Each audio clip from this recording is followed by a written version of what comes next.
Hey guys, Flaming Chicken here, still in that Corona lockdown, but there's something I mentioned in my two previous videos.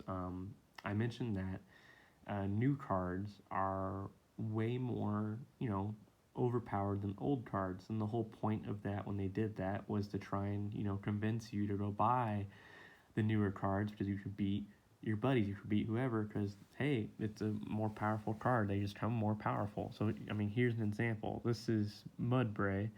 I have no idea who that is. I've been out of Pokemon for a long time. I just got back in to start selling them.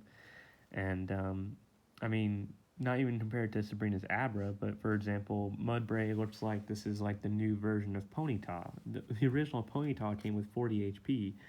This Mudbray comes with 80 HP, only has a 2 energy cost. Granted, it's an attack that requires you to flip a coin, so there's a risk you won't do any damage, but you'll do 60 damage with a 2 energy cost attack with a non evolution card. That already kills Ponyta in one move, which is basically the comparison of this card. I don't have Ponyta out. I think Ponyta does like 20 damage, so it would take 4 attacks to kill this thing.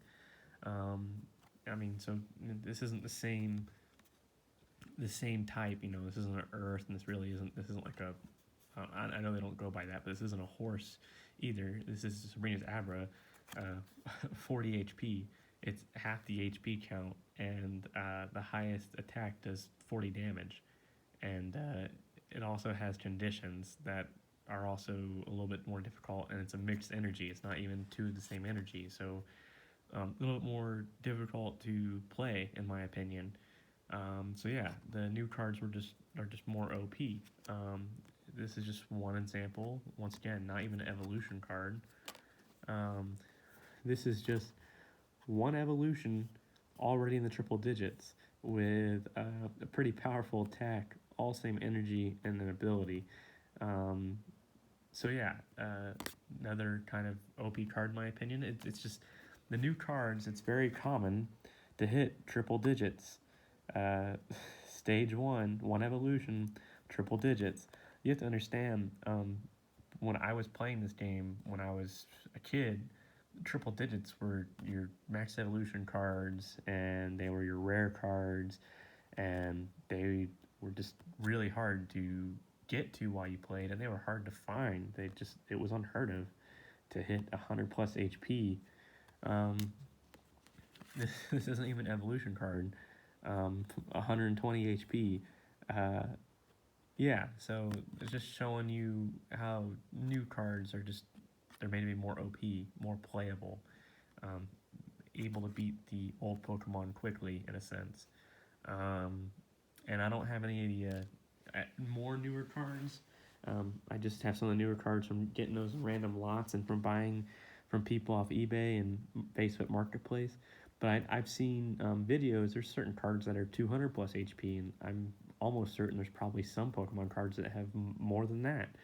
But what I'm getting to, though, as I mentioned it, is that the old Pokemon are still viable. Some of them are.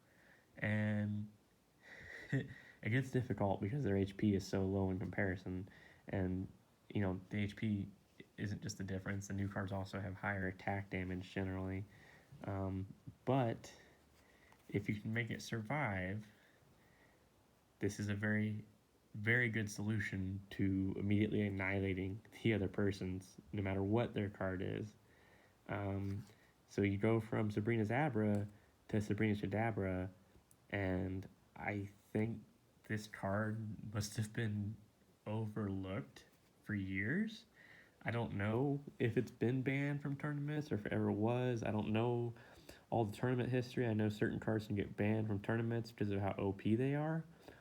Um, did anyone ever read this attack, Life Drain, and what it does? I think a lot of people, when they were kids, overlooked it because there was no damage number to the right of it. But it's a one cost attack. You don't even remove the energy. All you have to do is get one psychic energy on this guy, which you probably already put on when you had him as Abra. You flip a coin, so there is a condition. It's not 100%, but you can teach yourself how to flip a coin to always land on heads. That's actually 100% doable. And the defending Pokemon becomes 10 HP. That's it. Doesn't become 10 HP if they're below 100. Doesn't become 10 if they're below 50. If they're below a certain, nope, just 10 HP. So if you're playing against someone who has like a ridiculous as a 500 HP card, this attack makes him 10 HP. Well, that doesn't finish him off, is what you're saying. Okay, got it. But this trainer is a pretty common trainer. See what it does? It immediately, at the end of the turn, does 10 more damage. What's their health if you land this attack? So you've automatically destroyed whatever Pokemon they put out. Weaknesses and resistances don't apply to this attack. Weaknesses and resistances don't apply to this additional 10 damage. Essentially, you've automatically defeated whoever is in front of you. Granted, I don't play the game a lot, or even as a kid I didn't play it a lot. I just collected the cards. I thought they were neat things to look at and to hold on to. So comment down below and let me know if this is or isn't a viable strategy. Granted, yes, nowadays the HP is low. If we could adjust that, or if you played in an old card tournament, this is still a decent amount of HP. And you might be saying, well, is the Sabrina's Alakazam any better? I don't have an English version of it, so I had to look it up. The Sabrina's Alakazam, it's only 10 more HP. Its special ability is kind of useful, but special abilities can basically be blocked or inactivated. So this card, in my opinion, is still better, and you're not wasting a turn evolving just for 10 more HP.